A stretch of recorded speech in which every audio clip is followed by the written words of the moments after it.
네, 안녕하십니까. 열두 선지자의 영성, 시간을 갖도록 하겠습니다. 하박국 두 번째 시간입니다. 네, 우리 코로나 진짜 지긋지긋합니다. 델타 바이러스인지, 또 이렇게 유행한다 하는데, 속히 종식되기를 한번, 기대해 봅니다. 네, 하박국 두 번째 시간이고요. 이러한 질문을 던지면서 강의를 시작해 보겠습니다. 해결되지 않았음에도 찬양할 수 있는가라고 하는 질문이죠. 우리는 이렇게 간증의 때가 있죠. 간증이라는 것은 어려움에 봉착하고 아니면 뭐 강구할 일들이 우리 가운데 있다가 하나님의 은혜로 이렇게 해결되었을 때 우리는 기뻐하고 찬양하며 우리 하나님을 자랑하는 이제 간증의 자리까지도 서게 되죠. 그래서 우리 이렇게 갈망합니다. 하나님, 내가 간증의 주인공이 되기를 원합니다. 이 말씀은 하나님 나의 삶에 하나님의 일하심, 하나님의 역사심이 나타나기를 원한다라는 의미이기도 하겠지요. 자, 그런데 그 문제가 해결되고 찬양하고 예배하는 것은 실은 어려운 일이 아니지요. 왜냐 그러면 기도 응답이 됐고 문제가 해결됐기 때문에. 근데 해결되지 않았을 때 우리는 언제 찬양할 수 있는가라는 질문을 던져보는 거죠. 아까처럼 기도 응답 후에 하는 것은 실은 믿는 자라면 누구나 기도했는데 응답되면 찬양하고 예배하는 것은 어렵지가 않은 것 같아요. 이러한 경우도 있겠죠. 응답하겠다라는 말씀을 들은 후, 그러니까 어떠한 어려움이 있어요. 어려움이 있는데 해결됐어요. 이것은 이제 누구나 할 수 있는 간증이라면 이 어려움 때에 하나님께서 해결하겠다, 해결하겠다라고 말씀하셨을 때 우리는 찬양할 수 있는가? 이거는 이제 믿음의 영역인 거죠. 하나님께서 말씀하신 것을 반드시 이루신다라고 하는 그 믿음이 있다면 아까처럼 그 말씀을 들었을 때 뭐 할 수 있는가? 이 상태에서 우리는 찬양할 수 있죠. 어려운 상황인데, 즉 환경은 그대로인데 찬양이 터지는 거죠. 그 이유는 아까처럼 내가 그 어려움을 알며 내가 그 어려움을 해결하겠다라고 하는 하나님의 말씀이 있기 때문이죠. 더 놀라운 것은 그냥 어려운 현장에서 그냥 기뻐해버리는 것도 더 커다란 믿음인 것 같아요. 이 고난과 역경 가운데 그냥 그 상황에서 그냥 찬양해버리는 거죠. 우리 그 성경에 보게 되면 뭐 찬양했던 그 미리 찬양했던 이야기들이 많이 나와 있습니다. 가장 우리가 잘 아는 내용 중에 하나가 이제 바울과 실라가 그 이제 빌립보 지역에 갔을 때에 마게도냐 지방에서 이제 전도를 하다가 점치는 귀신 들린 여자를 귀신을 내야 쫓음으로 인해서 이제 매맞게 되고 감옥에 갔을 때에 바울과 실라가 그 한밤중에 그 감옥에서 하나님께 기도하고 하나님을 찬미했다고 되어 있습니다. 놀라운 일입니다. 하나님의 일을 하다가 고난과 역경을 당했는데 그것도 그냥 일반적인 고난과 역경이 아니라 매도 맞고 묶이기도 하고 감옥에 갇히고 한밤중이 됐을 때에 주변에 죄수들이 있음에도 불구하고 바울과 실라가 기도하고 하나님을 찬미함에 죄수들이 듣더라라고 기록되어 있습니다. 무슨 기도를 하고 무슨 찬양을 했을까요? 그냥 하나님의 일하심, 하나님의 영광을 그냥 찬양하지 않았을까 생각해 보게 됩니다. 기도도 하나님 우리 꺼내주세요 이게 아니라 그냥 하나님 찬양합니다, 하나님 사랑합니다, 하나님 능력을 믿습니다라고 기도하지 않았을까 한번 생각해 보게 됩니다. 이에 호련히 갑자기 지진이 나며 옥터가 움직이고 이게 묶인 것이 풀리며 옥문이 다 열리는 놀라운 일을 바울과 실라는 그 감옥의 한밤중에 기도하고 찬양할 때 경험했다라는 거죠. 실은 옥문이 열렸다라고 하는 게 여기가 해결점이라면 어쩌면 그 어려운 당한 그 지점에서 그냥 찬양을 먼저 했다라는 것입니다. 역대하 20장을 보게 되면 이제 여호사밧 왕이 우리 역대하 20장 1절 보게 되면 그 후에 모압 자손과 암몬 자손들이 마온 사람들과 함께 와서 여호사밧을 치고자 한지라. 여호사밧이 왕이었잖아요. 그러면은 이들이 쳐들어왔을 때에 선택할 수 있는 옵션들이 여러 가지가 있었을 것 같아요. 뭐 협상을 할 수도 있겠고, 아니면 전쟁을 힘과 힘으로 싸울 수도 있겠지만, 여호사밧 왕은 먼저 엎드립니다. 먼저 찬양하진 않았어요. 먼저 엎드려서 우리 하나님이여 그들을 징벌하지 아니하시나이까 우리를 치러 오는 이 큰 무리를 우리가 대적할 능력이 없고 어떻게 할 줄을 알지 못하고 오직 주만 바라보나이다라고 여기는 좀 애통의 기도였던 것 같아요. 그런데 이때 하나님께서 예언자를 통하여 말씀하십니다. 말씀하셨을 때 여호사밧은 이제 찬양하는 자들을 앞에 세워서 하나님을 찬양하며 예배할 때에 하나님의 일하심이 나타난다라는 거죠. 18절 말씀 보게 되면 여호와 앞에 엎드려 여호와께 경배하고, 19절 말씀 보게 되면 심히 큰 소리로 이스라엘 하나님 여호와를 찬송하니라. 21절 말씀 보게 되면 거룩한 예복을 입히고 군대 앞에서 행진하며 여호와를 찬송하며 이르기를 여호와께 감사하세 그의 인자하심이 영원하도다 하게 하였더니, 22절 말씀이 아주 놀랍죠. 그 노래와 찬송이 시작될 때에, 그 노래와 찬송이 시작될 때에, 찬양할 때에, 이미 믿고 반응을 할 때에 하나님께서 역사하신다라는 거죠. 즉 해결한 어떠한 것을 본 것이 아니라 이 어려움 가운데 뭐 할 때요? 예언의 말씀, 예언자의 선포를 듣고 뭐 했어요? 찬양을 했다라는 거죠. 어쩌면 이 어려움 가운데 아직 어떠한 말씀도 못 들었지만 믿음으로 여기서 찬양했던 믿음의 선진들도 많이 있다라는 것입니다. 너는 언제 찬양할 수 있는지요? 오늘 찬양하기를 원합니다. 하나님 멋지십니다. 하나님은 일하십니다. 하나님께서 우리를 도우시고 계심을 믿으며 찬양할 때 하나님께서 역사하여 주실 줄 믿습니다. 사무엘하 12장을 보게 되면 이제 11장에서 다윗 왕이 밧세바를 범하는 일들이 기록되어 있잖아요. 그리고는 밧세바를 통해서 낳은 아이가 병들어 이렇게 시름시름 앓게 될 때에 다윗 왕이 금식하며 철회하며 기도합니다. 그런데 하나님께서는 그 아이의 생명을 앗아가게 되지요. 이때 문제가 해결되지 않았음에도 불구하고 다윗 왕은 뭐 하게 되느냐? 여기서 하나님을 경배하게 됩니다. 여호수아 12장 말씀 사무엘하 12장 말씀이죠. 시내들에게 묻되 아이가 죽었느냐 하니 대답하되 죽었나이다 하는지라. 다윗이 이때 놀랍습니다. 다윗이 땅에서 일어나 몸을 씻고 기름을 바르고 의복을 갈아입고 여호와의 전에 들어가서 경배하고 이렇게 되어 있습니다. 이 놀라운 믿음인 거죠. 실은 철회하며 금식하며 기도했는데 인간의 눈으로서는 응답되지가 않은 거죠. 그런데 몸을 씻고 옷을 갈아입고 성전에 들어가 하나님께 경배하는 다윗 왕의 모습이 사무엘하 12장에 기록되어 있습니다. 찬양하는 주의 백성 되기 원합니다. 요한계시록은 실은 그 로마 황제가 다시 노는 인정을 한 거죠. 자, 너희들 누구나 믿어도 괜찮아. 그 대신 황제도 신이다라고 하는 것을 믿으라 했죠. 그러니까 다신론을 믿는 사람들은 아무런 어려움이 없었어요. 그런데 우리가 하나님을 믿는다, 유일신이 돼버리는 거죠.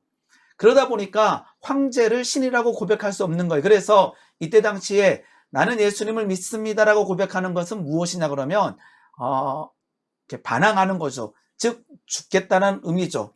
그 시대에 엄청난 그 믿음의 고난과 역경들이 있습니다. 그때 반모섬에 유배됐던 사도 요한에게 하나님의 말씀이 임한 것이 바로 요한계시록인데, 거기에 뭐가 있냐 그러면 천상의 예배, 천상의 찬양이 사도 요한에게 막 환상으로 보여주는 거죠. 왜냐 그러면 그 예배를 통해서 미래에 대한 소망을 가질 뿐만 아니라 그러한 모습을 우리에게 도전하고 계시다라는 거죠. 자, 이렇게 제가 질문을 던졌던 이유가 무엇이냐 그러면 우리 지난주에 좀 나눴던 것처럼 이 하박국은 그 하박국의 두 번의 하나님에 대한 탄원, 탄식, 질문이 일어나게 되죠.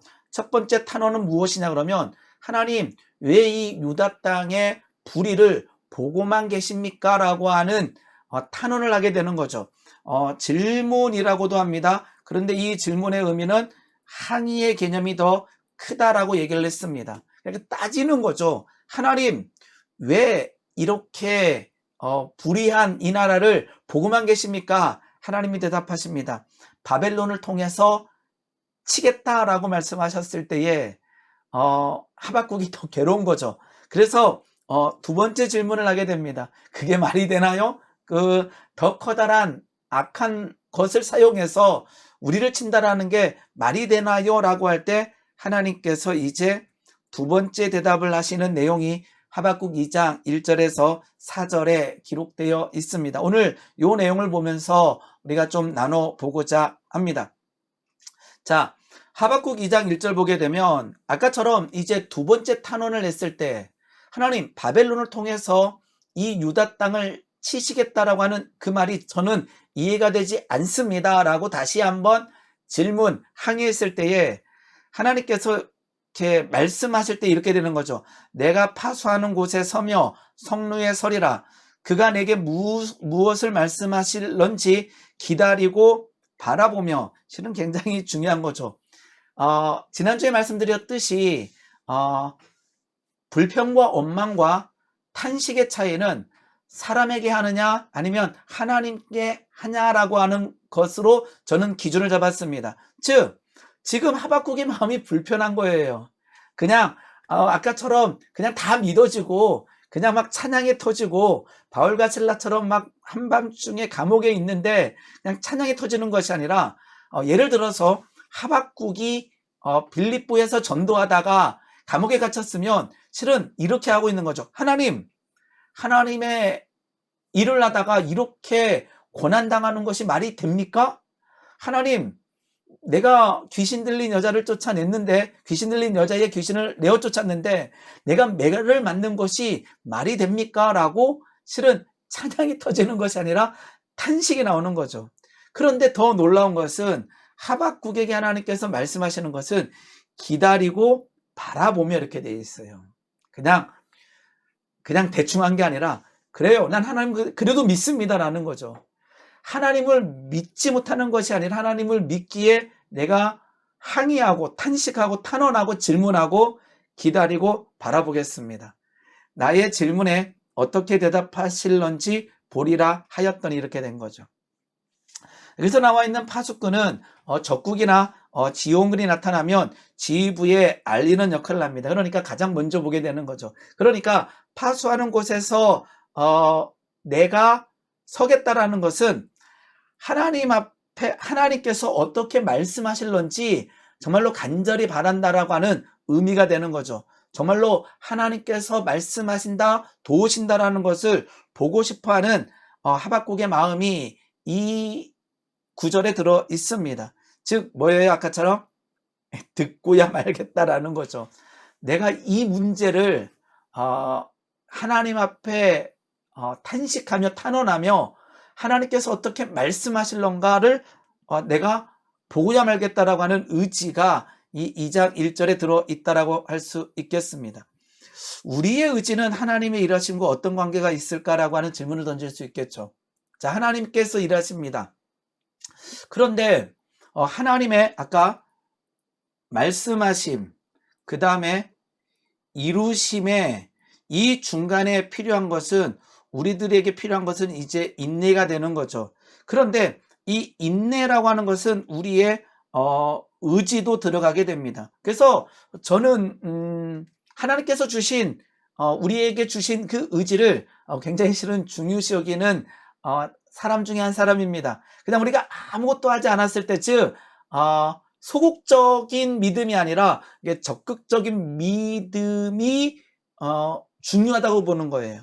하나님께서 하셔요. 그런데 그 하나님의 일하심을 갈망하며 예배의 자리로 나오고 하나님의 일하심을 갈망하며 기도의 자리로 나오는 것, 하나님의 일하심을 갈망하며 인내의 자리로 있는 것, 즉 하나님의 일하심을 바라보며 성무에 서는 것, 저는 굉장히 중요하다고 봐요. 왜냐 그러면 지금 하박국의 마음은 편안해서 성루에 가는 게 아니에요. 불편해요. 어려워요. 그런데 성루에 가서 하나님께서 어떻게 말씀하실런지, 하나님께서 어떻게 일하실런지 보겠다라고 하는 의지가 들어있다라는 거죠. 그때 하나님께서 하박국에게 말씀하여 주십니다. 자, 2절과 3절에는요. 이제 여호와께서 내게 대답하여 이르시되, 이제부터 말씀하시는 거죠. 너는 이 묵시를 기록하여 판에 명백히 새기되 달려가면서도 읽을 수 있게 하라. 무슨 말입니까? 내가 너에게 대답하겠다라는 건데 그냥 대충 그냥 한 번 보고 한 번 듣는 것이 아니라 뭐하라? 판에 그 하나님의 말씀을 새겨라. 그리고는 아주 강력하게 달려가면서도 읽을 수 있게 하라. 그러면서 이 묵시는 정한 때가 있는지 굉장히 중요한 거죠. 이 하박국이 이 단어로 인해서 이제 얼굴이 불편해졌던 얼굴이 펴지게 되는 것입니다. 그 정한 때가 있다라는 거예요. 뭐예요? 하나님의 일하심, 하나님께서 약속하신 것을 이루시는 정한 때가 있다라는 거예요. 정한 때라고 하는 단어를 듣는 사람 어쩌면 하박국의 얼굴이 펴졌을지 모릅니다. 그 종말이 속히 이르겠고 결코 거짓되지 아니하리니 비록 더딜지라도 기다리라. 지체되지 않고 반드시 응하리라. 정한 때를 얘기하는 거예요. 아까처럼 여기서부터죠. 이제 달려가면서도 읽을 수 있게 하라는 것은 이 묵시는 정한 때가 있다. 그 종말은 속히 이르겠고 결코 거짓되지 아니하리라. 비록 더딜지라도 기다리라. 지체되지 않고 반드시 응하리라라고 하나님께서 하박국에게 말씀하십니다. 자, 판에 명백히 기록하라. 아까처럼 직접 듣지 못했거나 들을 수 없는 사람을 위한 조치이기도 합니다. 달려가면서도 읽을 수 있게 하라. 같은 고민을 하는 사람들, 실은 이러한 고민은요, 하박국뿐만 아니라 오늘 우리도 하는 고민이라는 거죠. 하나님, 언제까지입니까? 하나님, 왜 이 악한 세상을 보고만 계십니까? 하나님, 믿음의 사람이 병에 걸리고 믿음의 사람이 고난과 역경에 들어가는 것이 말이 됩니까? 라고 하는 이 질문은 하박국처럼 우리가 하는 사람들도 많은 것 같아요. 저는 좀 덜했던 것 같지만 어쨌든지 간에 저는 이런 질문을 던졌던 적이 있어요. 하나님의 말씀은 살았고 운동력이 있다라고 하는 이 하나님의 말씀을 붙들고 하나님과 막 씨름했던 적이 있는 것 같아요. 왜냐 그러면 그냥 하나님의 말씀은 하나님의 말씀이었거든요. 그냥 원수를 사랑하라 그러면 좋은 말씀, 좋은 글 누구나 할 수 있는 이거였는데 이것을 나에게 가져오려고 그러니까 너무나 힘든 거예요. 살아있지도 않고 능력이 나타나지도 않고 이거 가지고 많이 씨름했던 것 같습니다. 어쨌든지 간에 같은 고민을 하는 사람들, 이것은 무엇입니까? 하박국의 질문은 실은 오늘날 우리들의 질문이기도 하다라는 거죠. 즉 하박국은 외치는 것을 넘어서서 누구나 읽을 수 있게 판에 쓰는 것이 이제 하박국이 해야 되는 거죠. 무엇을 기록해야 됩니까? 이 묵시는 뭐가 있다? 정한 때가 있다라는 것입니다. 이제 정한 때를 잠깐 살펴보겠습니다. 이 정한 때의 의미 중에 하나가요. 우리 창세기 18장의 말씀을 보게 되면 여기 기한이 이를 때에 이렇게 있는데 임신과 출산을 표현할 때 보통 정한 때라고 합니다. 자, 아브라함과 사라는 나이가 많아 늙었고 사라에게는 여성의 생리가 끊어졌는지라 과학적으로 이제는 아이를 낳을 수 없는 생물학적으로 아이를 낳을 수 없는 상황인 거죠. 사라가 속으로 웃고 이르되 내가 노사였고 내 주인도 늙었으니 내게 무슨 즐거움이 있으리요. 여호와께서 아브라함에게 이르시되 사라가 왜 웃으며 이르기를 내가 늙었거늘 어떻게 아들을 낳으리요 하느냐라고 하고 하나님께서 이제 말씀하십니다. 여호와께 능하지 못한 일이 있겠느냐. 너무나 중요한 말씀이에요. 너무나 제가 좋아하는 말씀입니다. 여호와께 능치 못할 일이 있겠느냐. 개역 한글에는 그렇게 되어 있을 거예요. 예전에 제가 외울 때는 여호와께 능치 못할 일이 있겠느냐, 여호와께 능하지 못한 일이 있겠느냐, 불가능이 변하여 가능케 된다라는 거죠. 기한이 이를 때에 이게 정한 때, 즉 하나님이 말씀은 성취된다라는 거죠. 창세기 21장에 가서 결국 사라를 통해서 이삭을 낳게 되잖아요. 그때 하나님의 말씀이 이렇게 기록되어 있습니다. 여호와께서 말씀하신 대로 사라를 돌보셨고 여호와께서 말씀하신 대로 사라에게 행하셨으므로, 여호와께서 말씀하신 대로가 두 번 나와 있어요. 그 하나님께서 말씀하신 대로 언제요? 정한 때에 하나님은 일하시고 하나님께서는 역사하셨다라는 거죠. 기한이 이를 때에, 즉 하나님이 말씀하신 대로 하나님의 때가 됐을 때에 사라는 그 불가능했던 임신을 하게 되고 불가능했던 출산을 하게 되었다라는 것입니다. 언제요? 기한이 이를 때예요. 언제요? 정한 때에. 왜요? 하나님께서 말씀하셨기 때문에 그러하다라는 것입니다. 자, 아까처럼 정한 때는 하나님의 말씀의 성취가 길고 어쩌면 길어지고 길보다 길어지고 길어지는 것처럼 느껴지고 때론 오지 않는 것처럼 지루하게 느껴질지라도 결단코 성취된다는 확신의 단어가 바로 정한 때라는 거죠. 하나님께서 정한 때라고 하는 이 단어를 들었을 때 하박국의 그 마음은 아마 아까처럼 시원해지지 않았을까. 이 단어를 들었을 때 하나님 그러다가 맞습니다 하나님 그러면서 이때 입술에서 감사가 터지지 않았을까 생각해 보게 됩니다. 이 단어가 하박국을 찬양하게 한다라는 것은 제 생각이기도 합니다. 이 말은 정한 때에 아까처럼 첫 번째가 그였잖아요. 바벨론을 통해서 칠 것이다. 그랬더니 두 번째 질문이 하나님 바벨론으로 치는 것이 맞는 말입니까? 라고 했을 때 결국 정한 때에 그 바벨론, 하박국 너가 생각하는 더 악한 나라 바벨론으로 인한 그 유다 땅의 어려움도 종식될 것이다. 그 말은 뭐예요? 바벨론도 종식될 뿐만 아니라 그것으로 일어났던 그 고난과 역경도 종식될 것이다 라고 하는 의미입니다. 즉 정한 때는 하나님께서 정한 시간입니다. 아까처럼 우리에게는 믿음과 인내와 기다림이 필요한 거죠. 뭐가 필요해요? 아까처럼 믿음의 기다림이 필요한 거예요. 실은 굉장히 만만치 않은 시간들일 것입니다. 저는 이때 기도의 영성을 얘기합니다. 예레미야가 70년 동안 바벨론 포로를 선포했을 때에 하나님께서 평안을 주신다 했지만 하나님께서는 그들에게 기도하라, 부르짖으라라고 명령하십니다. 즉 하나님의 약속하신 그 말씀을 그냥 딱 믿어지면 너무나 좋아요. 찬양이 터지면. 근데 제가 생각할 때는요, 아까처럼 말씀하실 때 찬양이 터지는 것이 아니라 응답됐을 때 터지는 사람들이 너무나 많거든요. 그러면 이 말씀과 응답의 시기의 차이에 승리의 비결은 예배 현장에서 하나님을 바라보며 하나님께 엎드리며 하나님께 기도해야 된다라는 것입니다.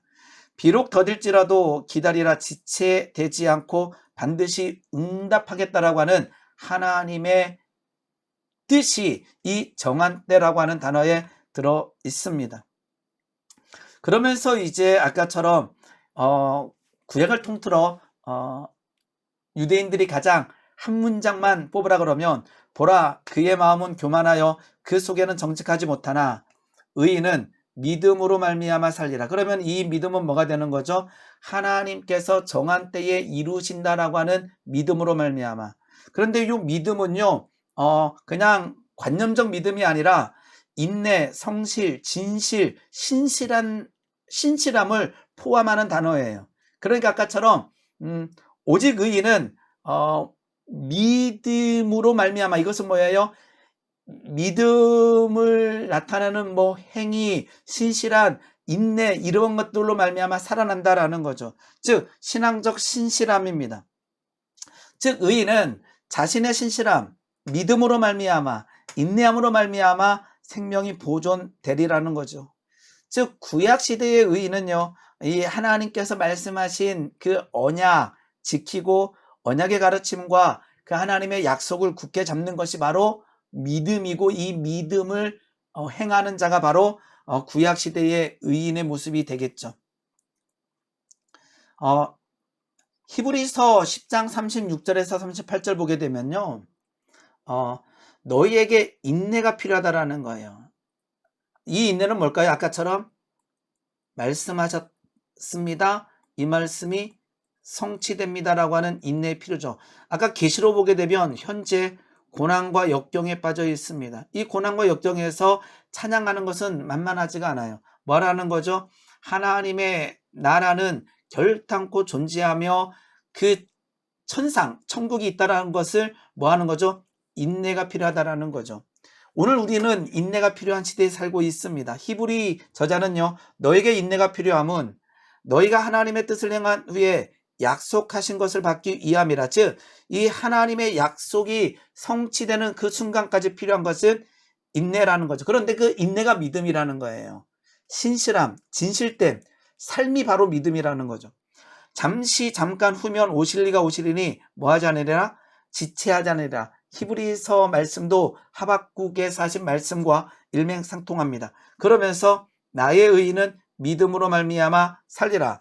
또한 뒤로 물러가면 내 마음이 그를 기뻐하지 아니하리라. 뭐하면요? 물러가면, 즉 인내하지 못하면, 믿음의 반응을 하지 못하면 이런 게 되는 거죠.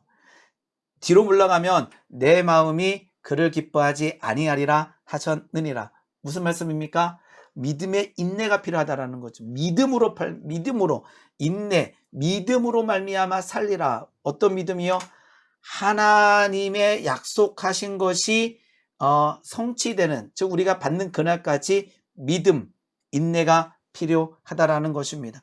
즉 믿음, 인내, 신실함이라는 것은 오늘 우리가 겪고 있는 상황과 관계없이 주님을 바라보는 그것이 바로 신실함이요, 믿음이요, 인내라는 것입니다.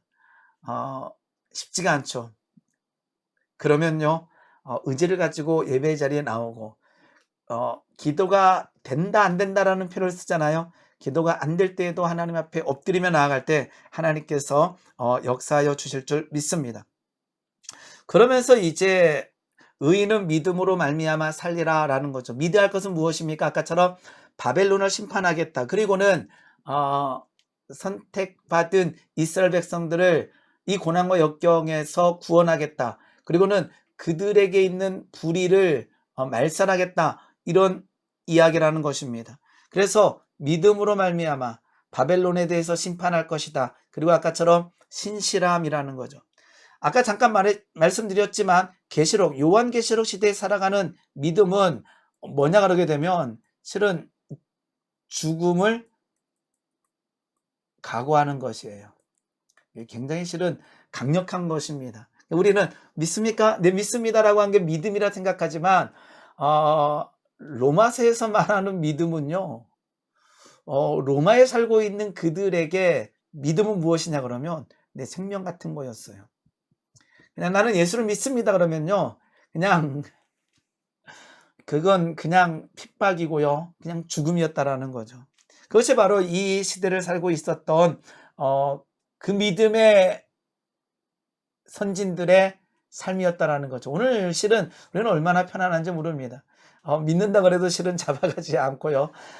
우리는 실은 뭐 코로나로 조금 걱정 근심하고 있지만 성경, 특히나 그 신약 시대에 살고 있는 그들은요, 대단한 믿음이었습니다. 유대인들이 믿는다라고 한 것도 대단한 거였어요. 유대인들이 믿는다라는 것도 공동체에서 벗어나는 거였어요. 지금 현재 이스라엘 땅에서 팔레스타인 지역에서 그 이슬람 사람들이 예수를 믿는 것도 이것도 생명 걸고 믿는 거였어요. 예전에 제가 네팔 갔을 때에, 이제 힌두교잖아요. 거기서 예수 믿는 것은요, 그냥 죽는 거였어요. 그래서 어떤 교회에 가서 간증을 들었는데, 처음에 그쪽에서 예수를 믿는다 했을 때에 사람들이 그 예수 믿는 사람들에게 공동 우물을 마을의 공동 우물을 쓰지 못하겠다 그랬다 그러더라고요. 정말 그 교회에서 간증 들으면서 참 많이 아팠었는데 음 그곳에서 이제 지진이 일어나서 엄청난 그 어려움이 있었을 때에 외부에 있는 그 기독교 단체에서 지원 물품들을 이 교회로 보내줬는데 이 교회에서 아까처럼 공동 우물을 사용하지 못하겠던 그들에게 그것을 먼저 나눴다라고 하는 간증을 그 네팔 교회에 가서 들은 적이 있습니다.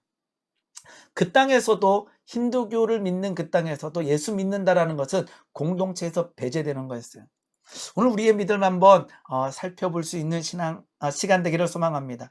즉 불의와 무질서 또는 고난과 역경이 우리 가운데 있잖아요. 그것은 실은 신앙을 무너뜨릴 수 있습니다. 아까 계시록 시대 아니면은 수도 없이 많은 상황 가운데 이 불의와 무질서에 대한 이해되지 않는 상황들, 하나님이 살아계시면 왜 이래야 되냐라고 하는 이 질문으로 인해서 교회를 떠나고 하나님을 떠나고 예수 믿는 그 자리에서 떠날 때도 있어요. 그 다음에 고난과 역경이 우리를 믿음의 자리에서 떠나게 할 수도 있습니다. 그런데요, 결국 하나님께서 하나님의 때에 일하신다라고 하는 오늘 이 하박국의 말씀을 통해서 무너지지 아니하고 떠나지 아니하고 그 자리를 지키는 인내의 믿음이 우리에게 필요할 줄 믿습니다. 결국 이제 하박국은 그 하나님의 말씀에 찬양으로 반응하게 된다라는 거죠. 그때 우리가 잘 아는 지난주도 잠깐 봤던 우리가 찬양하는 비록 무화과 나무가 무성하지 못하며 포도나무에 열매가 없으며 감람나무에 소출이 없으며 밭에 먹을 것이 없으며 우리의 양이 없으며 외양간에 소가 없을지라도 나는 여호와로 말미암아 즐거워하며 나의 구원의 하나님을 말미암아 기뻐하리로다. 아직 성취되지 않았어요. 그 하박국이 고민했던 그 문제가 해결되지 않았는데 그냥 말씀을 듣고 뭐가 터지고 있나요? 찬양이 터지고 있다라는 것입니다. 찬양이 터지고 있는 거죠. 누구에게요? 하박국에게 그러하다라는 것입니다. 네, 이렇게 되는 거죠. 아까 다윗의 찬양도 있고 탄식 후에 찬양이 터지는 거죠. 맞습니다. 하나님 말씀하시니 내가 얼굴을 펴겠습니다. 하나님 말씀하시니 내 심령이 펴집니다라면서 찬양이 터지는 은혜가 하박국의 뿐만 아니라 오늘 우리에게 있기 원합니다. 그러니까 그냥 고난과 역경 가운데 그냥 끙끙 앓는 것이 아니라 그 고난과 역경을 가지고 하나님 앞에 엎드리고 탄식했을 때에 하나님께서 말씀하신 거예요. 아직 성취되지 않았어요. 그런데 그 말씀, 저는 이것을 바로 예언이라 생각합니다.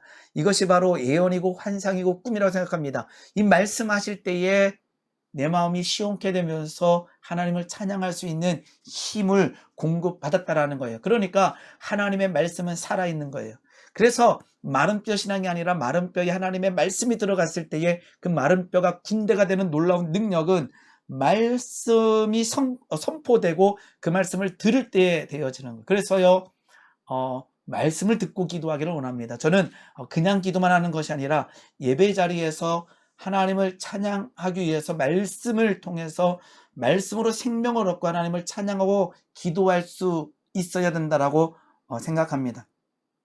자, 아까처럼 이제 하박국을 통해서 물었다면 조금